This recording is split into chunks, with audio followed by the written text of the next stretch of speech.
In the Talmud, in Treatise Sanhedrin, an extensive passage describes the right of the Pharisee to kill anyone, just as long as he did so indirectly. As one of dozens of examples, the Talmud tells us that if one bound his neighbor and he died of starvation, he is not liable to execution. In such an indirect manner, the Pharisees also killed Christ. Manipulating the Romans to actually wield the spear and sword, the Pharisees claimed, as their descendants do today, that since the Romans were the direct cause of the death of Christ, it is the Romans, not the Jews, who are guilty. Christ also called the Pharisees adulterers, an adulterous generation. The Talmud provides generous loopholes for adultery. It says the penalty for adultery does not include sex with a minor, the wife of a minor, or the wife of a heathen. The Talmud also encourages seduction of unwed adolescent girls called designated bondmaids. But it's important how such rapes are performed. With the designated bondmaid, one is guilty only in the case of natural connection, but not in the case of perverse connection. The Pharisees reasoned that rape in a perverted manner is outside the jurisdiction of the law. Normal rape, however, was punishable. In Babylon, sexual perversion of every kind had been a way of life for millenniums. The Pharisees were deeply influenced by such practices. In 3 of the major treatises of the Talmud are found extensive passages which give legal endorsement to seduce and marry 3-year-old baby girls. In fact, many of the greatest rabbis of the Talmud, including Simeon ben Yochai, upheld this privilege. Today in Israel, thousands of Jews go to Meron every year to venerate the memory of Simeon ben Yochai, one of the most respected rabbis in the history of Judaism. In one of dozens of endorsements of child sex, Simeon ben Yochai said, "A proselyte under the age of 3 years and a day is permitted to marry a priest." Agreeing with ben Yochai, the great Rabbah said, "When a grown-up man has intercourse with a little girl, it is nothing. For when the girl is less than this, 3 years and a day, it is as if one put the finger into the eye." The footnote to this passage says, "As tears come to the eye again and again, so does virginity come back to the little girl under 3 years." The same section confirms that sexual activity with small boys is in the same category. The intercourse of a small boy is not regarded as a sexual act. In addition to adulterers, Christ, in the story of the Good Samaritan, portrayed the Pharisees as racial bigots, too self-righteous to respond to the suffering of one who was not a Jew. It is true, because of the wickedness of the Canaanites, which included sodomy and infant sacrifice, Israel had been commanded by God to be harsh in her treatment of the inhabitants of the land. God made it clear that the Canaanites were not simply to be avoided, but destroyed. By the time of the New Testament, this method of preserving God's kingdom by separation and the sword had become obsolete. God no longer made a racial difference between men. But the Pharisees were unfazed by God's new agenda. The Talmud was finally written down nearly 5 centuries after Christ, yet its critical, even homicidal attitudes toward Gentiles might have been lifted out of the book of Joshua.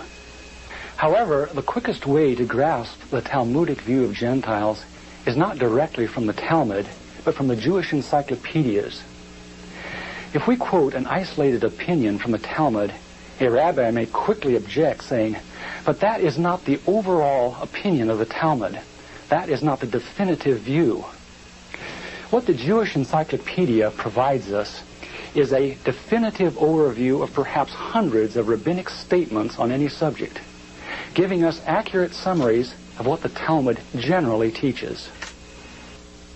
In its article on Gentiles, the Jewish Encyclopedia begins to define what makes a Jew so different from a Gentile. According to the rabbis, only Israelites are men. Gentiles they class not as men, but as barbarians. Since Gentiles are not men in the fullest sense, so the Gentile is not a neighbor of a Jew. Further, since Gentile laws were too crude to admit of reciprocity, meaning too crude to be taken seriously, the Gentile was forever beneath the Jew. Gentiles were outlawed by God from the beginning, and thus had no property rights. The Almighty offered the Torah to the Gentile nations also, but since they refused to accept it, he withdrew his shining legal protection from them and transferred their property rights to Israel, who observed his law. Since the Talmud outlawed the child, or issue of a Gentile, as that of a beast, a Gentile had as little legal rights in a Jewish court as did an animal. The Talmud states that if a Gentile sue an Israelite, the verdict is for the defendant, the Israelite. Conversely, if the Israelite is the plaintiff, he obtains full damages. Because the Talmud conspires against Gentiles, if a Jew was ever caught telling a Gentile what the Talmud really says, such a person deserves death. So vile was the nature of a Gentile that the great Simeon ben Yohai said, "The best among the Gentiles deserves to be killed. The best of snakes ought to have its head crushed." Jews, however, are exalted beings in the Talmud, worthy of praise. Christ described the Pharisee who blessed himself, saying, "I thank thee, Lord, that I am not as other men." An eminent Talmudic rabbi says the same. "Blessed be thou, who hast not made me a Goy, or Gentile." There is a special antagonism between the Talmud and Jesus. The Talmud attacks him everywhere it can, even his mother. Mary, the Talmud says, was a whore who mated with carpenters. She who was the descendant of princes and governors played the harlot with carpenters. It naturally followed that the scribes declared Christ to be a bastard. In its article on Jesus, the Jewish Encyclopedia says that Jewish writings defame Christ. It is the tendency of all these sources to belittle the person of Jesus by ascribing to him illegitimate birth, magic, and a shameful death.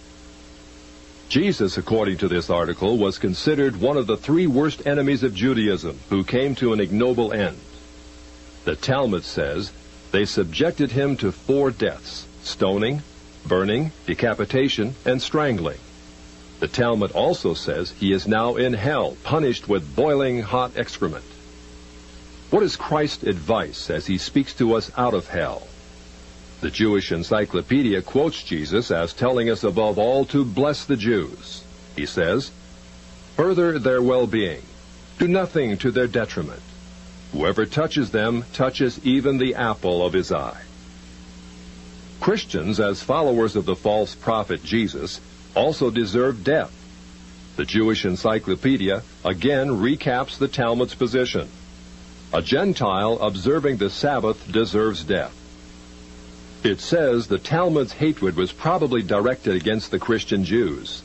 These Judeo-Christians, evasively called Min, Minit, or Minim, were considered by the rabbis to be the most dangerous form of heretics of ancient times. The New Testament Gospels were writings which the rabbis considered more dangerous to the unity of Judaism than those of the pagans. A Talmudic rabbi said, "The writings of Christians deserve to be burned, for paganism is less dangerous than Minute or Christianity." The Jewish Encyclopedia, in its article on Min, continues to illustrate the Talmudic hatred of Christianity. Again, we must remember, Minim usually indicates the Judeo-Christians. It was forbidden to partake of meat, bread, or wine with the Christian. Scrolls of the law, Tefillin, and Mezuzot written by a Christian were burned. An animal slaughtered by a Christian was forbidden food. The relatives of the Christian were not permitted to observe the laws of mourning after his death, but were required to assume festive garments and rejoice. The testimony of a Christian was not admitted in evidence in Jewish courts, and an Israelite who found anything belonging to one who was a Christian was forbidden to return it to him. The Pharisees, through their Talmud, thus gave the Jews an ethic which encouraged bigotry and isolation. But it did worse than that. It invited persecution. By the 11th century, the inhabitants of Babylon, growing weary of the self-righteousness and dishonesty of the Jews, expelled them to the west.